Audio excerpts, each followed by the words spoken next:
ஒருமுறை வெப்பமான கோடை காலத்தில் ஒரு காகம் மிகவும் தாகத்துடன் அலைந்து திரிந்தது.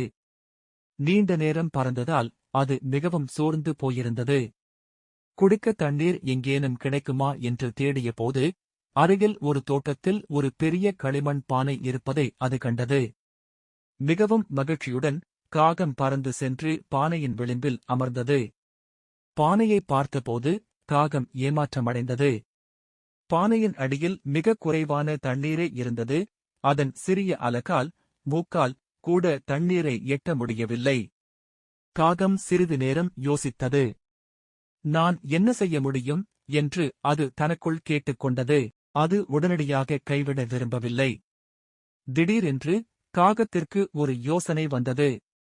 அது சுற்றிப் பார்த்தபோது அருகில் சிறிய கூழாங்கற்கள் சிதறிக் கிடப்பதைக் கண்டது. காகம் ஒரு கூழாங்கல்லை எடுத்தது. தன்னுடைய சிறிய அலகால் அதைக் கவ்விக்கொண்டு கவனமாக பானைக்குள் போட்டது. கல்லானது டப் என்ற சத்தத்துடன் நீருக்குள் விழுந்தது. பிறகு காகம் அடுத்த கல்லை எடுத்தது. அதையும் பானைக்குள் போட்டது. அது தொடர்ந்து ஒவ்வொன்றாக கற்களை பொறுக்கிப் பானைக்குள் போட்டுக்கொண்டே இருந்தது. சிறிது நேரத்திற்குப் பிறகு கற்கள் மெதுவாக பானைக்குள் இருந்த தண்ணீரின் அளவை உயர்த்தத் தொடங்கின.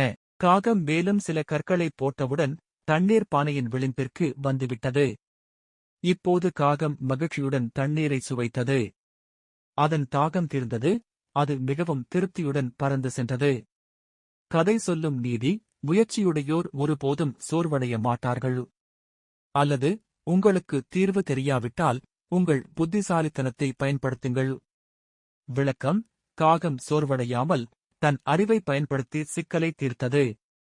நாமும் கடினமான சூழ்நிலைகளில் புத்திசாலித்தனத்துடனும் விடாமுயற்சியுடனும் இருக்க வேண்டும்.